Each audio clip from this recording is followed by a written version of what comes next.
Good morning. Welcome to the Anderson Hall prayer. Let us now sing the hymn as it is screened.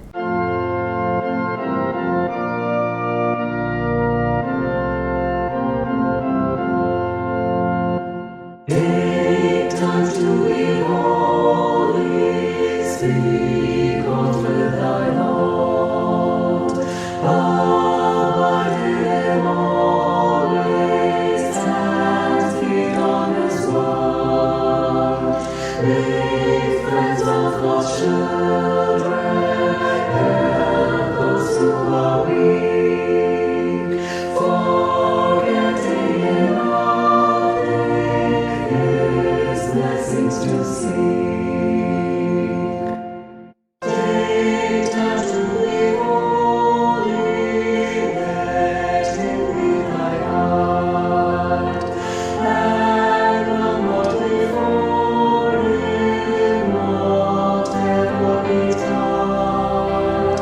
In joy or in sorrow, still follow thy Lord, and looking to Jesus, still trust in his word.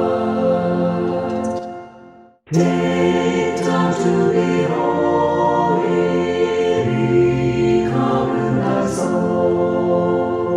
Each thought and each motive beneath his control. Thus led by his Spirit to fountains of love, thou soon shalt be fitted for service above. I wish you all a very happy and blessed 2021. We have gone through a very tough and tumultuous 2020 with unprecedented problems in our lifetime. It has given us a lot of time at home to ponder and introspect ourselves. During this introspection, I have given some thought about an important aspect of our spiritual life, forgiveness.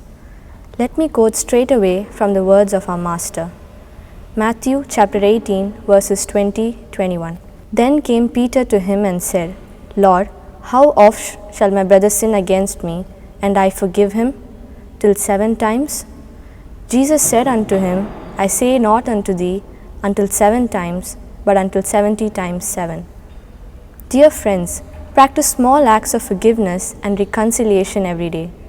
The Bible records many stories about forgiving. The Lord Jesus also taught us that when we forgive men who sin against us, our Heavenly Father will also forgive us. However, it is hard to forgive men from our hearts.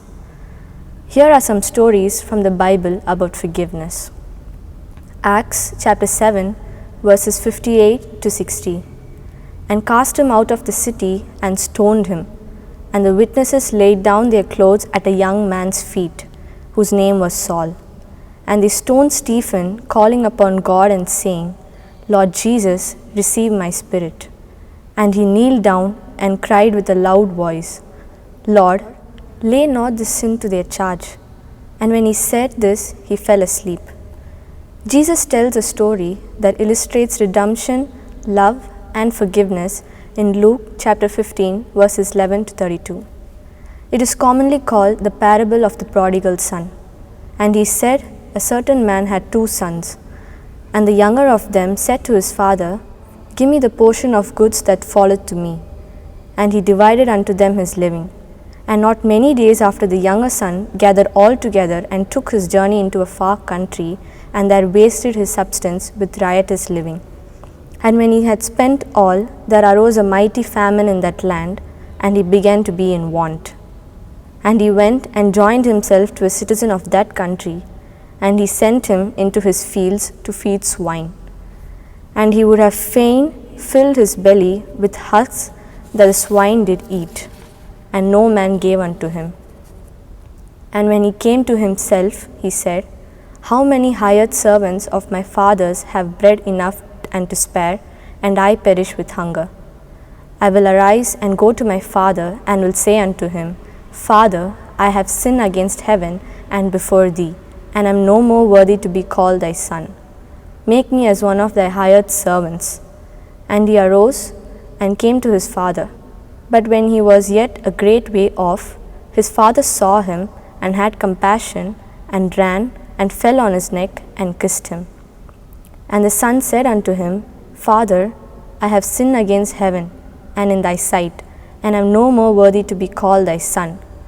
But the father said to his servants, Bring forth the best robe, and put it on him, and put a ring on his hand, and shoes on his feet. Let us eat and be merry. For this my son was dead, and is alive again. He was lost, and is found. And they began to be merry. The famous saying goes, To err is human, to forgive is divine. What makes the power of forgiveness comparable to God? The very nature of humans is to get angry and feel resentful towards those who have hurt us or did some harm to us in any way. We tend to remember the undesirable actions of others which impacted us and made us feel bad. Forgiveness is the act of overcoming the feeling of resentment and revenge for the person who has done wrong actions. Forgiveness is a virtue, but the way people perceive it is quite relative. Some people think that certain actions are forgivable, while others are not. Some people think that forgiveness encourages the wrongdoer to perform ill deeds repeatedly. Forgiveness is a subjective, and act of forgiveness can have many meanings. Acceptance of apology may be forgiveness for some, while helping the others who hurt you to get out of the habit of ill treatment may be a way for others. Let us pray. Dear Father, we thank you for guiding and guarding us during the past year. Please give us all good health and prosperity this year. Help us to forgive others as you forgive us always. We ask all this in the name of Jesus. Amen. In this new year, 2021, let us all forgive each other, love each other, be strong and safe. Thank you.